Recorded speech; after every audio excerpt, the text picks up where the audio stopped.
कराची नई टहीअ जी ख़ूबसूरत शाइर मुजीब सिंधीअ सां सिंधी अदबी संगत शाख मल्ली तरफ़ां अवामी प्रेस क्लब मलेर में रिहाण रचाई हुई, जंहिंमें इलाक़े जे नामवर अदीबनि, शाइरनि, सहाफ़ियुनि, सियासी समाजी कारकुननि वॾी तादाद में शिरकत कई।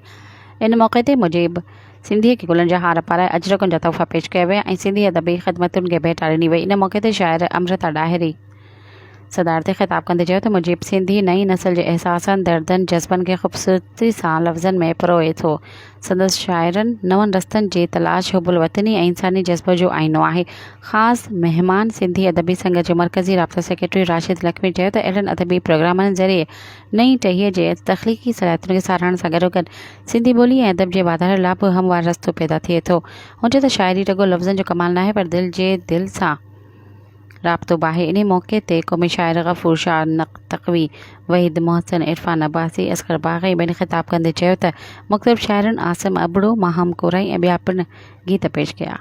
सब्सक्राइब कयो अवामी न्यूज़ HD खे ऐं ताज़ा तरीन ख़बरुनि लाइ ॾिसंदा रहो अवामी न्यूज़ HD।